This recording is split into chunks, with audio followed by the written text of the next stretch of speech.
കളിയാക്കിയവർക്കും വിമർശിച്ചവർക്കും bat കൊണ്ട് മറുപടി നൽകി ഇന്ത്യൻ ക്യാപ്റ്റൻ രോഹിത് ശർമ്മ.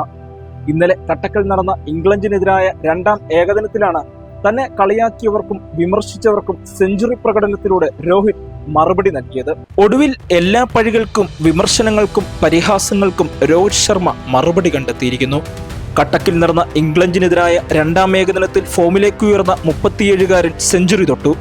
മികച്ച ഷോട്ടുകളിലൂടെ ക്രീസിൽ നിറഞ്ഞാടിയ ഇന്ത്യൻ ക്യാപ്റ്റൻ 77 പന്തുകളിൽ നിന്നാണ് 3 അക്കത്തിലെത്തിയത്. ഫ്ലിക് ഷോട്ടുകളും down the ground over cover ഷോട്ടുകളുമായി ഹിറ്റ്മാൻ കളം നിറഞ്ഞു. ഇതിനു മുമ്പ് ഏകദിനത്തിൽ 2023 ഒക്ടോബർ 11 അഫ്ഗാനിസ്ഥാനെതിരെ ന്യൂഡൽഹി അരുൺ ജെയ്റ്റ്ലി സ്റ്റേഡിയത്തിലാണ് രോഹിത് സെഞ്ചുറി നേടിയത്. അതായത് 1 വർഷവും 4 മാസവും പിന്നിട്ട ശേഷം ഒരു സെഞ്ചുറി. 2020-ൽ 2024 ജനുവരിയിലും ടെസ്റ്റിൽ 2024 മാർച്ചിലും രോഹിത് 100-ലെത്തിയിരുന്നു. എന്നാൽ പിന്നീട് അങ്ങോട്ട് ഇന്ത്യൻ ജേഴ്സിയിൽ അത്ര സുഖകരമായിരുന്നില്ല ഇന്ത്യൻ ക്യാപ്റ്റന്റെ യാത്ര. ബോർഡർ ഗവാസ്കർ ടെസ്റ്റ് പരമ്പരയിൽ പരാജയമായതോടെ ടീമിൽ നിന്ന് തഴയപ്പെട്ടു. രോഹിത്തിന് പകരം ജസ്പ്രീത് ബുംറ ഇന്ത്യൻ നായകനായി മാറി. പിന്നാലെ രോഹിത്തിന്റെ വിരമിക്കലിനായി വിവിധ ഭാഗങ്ങളിൽ നിന്ന് മുറവിളി ഉയർന്നു. രോഹിത്തിന്റെ ഭാവിയുടെ കാര്യത്തിൽ ഉടൻ തീരുമാനമാകുമെന്ന് റിപ്പോർട്ടുകൾ വന്നു. രഞ്ജിയിലും താരം ഭാഗ്യപരീക്ഷണം നടത്തി.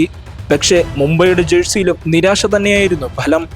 ഒടുവിൽ ഇംഗ്ലണ്ടിനെതിരായ പരമ്പര അവസാനത്തെ കച്ചിത്തുരുമ്പായി. എന്നാൽ ആദ്യ ഏകദിനത്തിൽ 7 പന്തിൽ 2 റൺസായിരുന്നു സമ്പാദ്യം. ഇതോടെ സമ്മർദ്ദം കൂടി. എന്നാൽ രണ്ടാം ഏകദിനത്തിൽ ഹിറ്റ്മാന് പിഴച്ചില്ല. രോഹിത്തിന്റെ കരിയറിലെ 49-ാം സെഞ്ചുറിയാണിത്.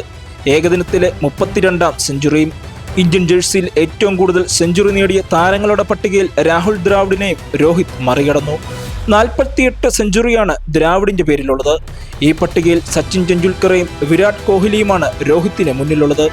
4 6ഉം 4 4ഉം അടങ്ങുന്നതാണ് താരത്തിന്റെ ഇന്നിംഗ്സ്. താരത്തിന്റെ ഏകദിന കരിയറിലെ 4ാമത്തെ വേഗതയേറിയ അർദ്ധ സെഞ്ചുറിയാണിത്.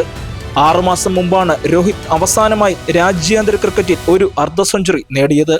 വിവിധ ഫോർമാറ്റുകളിലായി കഴിഞ്ഞ 10 ഇന്നിംഗ്സുകളിലും രോഹിത്തിന് 20-ന് മുകളിൽ സ്കോർ നേടാൻ കഴിഞ്ഞിരുന്നില്ല. മോശം പ്രകടനത്തിൽ താരത്തിന്റെ ടീമിലെ സ്ഥാനം പോലും ചോദ്യചിഹ്നമായിരുന്നു. ഇതിനിടെയാണ് ഗംഭീര തിരിച്ചുവരവ് നടത്തിയത്. രോഹിത് ഈസ് ബാക്ക് എന്ന് പറയേണ്ട കാര്യമില്ല. ഏകദിന ക്രിക്കറ്റിൽ രോഹിത് എങ്ങോട്ടും പോയിട്ടുണ്ടായിരുന്നില്ല. ടെസ്റ്റ് ക്രിക്കറ്റിലെ പെർഫോമൻസ് കണ്ട് തന്റെ ഫോമിനെ പറ്റി തെറ്റിദ്ധരിച്ചവർക്കുള്ള മറുപടി ടിപ്പിക്കൽ രോഹിത് ശൈലിയിൽ തന്നെയാണ് നൽകിയിരിക്കുന്നത്. ആ പുൾ ഷോട്ടിന്റെ മൊഞ്ചും 6 ഹീറ്റിംഗിലെ ഈസിങ്നെസ്സും അങ്ങനെ എളുപ്പം പോകുന്നതല്ല. ഫുൾ ഫോമിലിറങ്ങുന്ന രോഹിത് ശർമ്മ ചാമ്പ്യൻസ് ട്രോഫിയിൽ എതിരാളികളുടെ പേടി സ്വപ്നവും ഇന്ത്യയുടെ പ്രതീക്ഷയുമാണ്.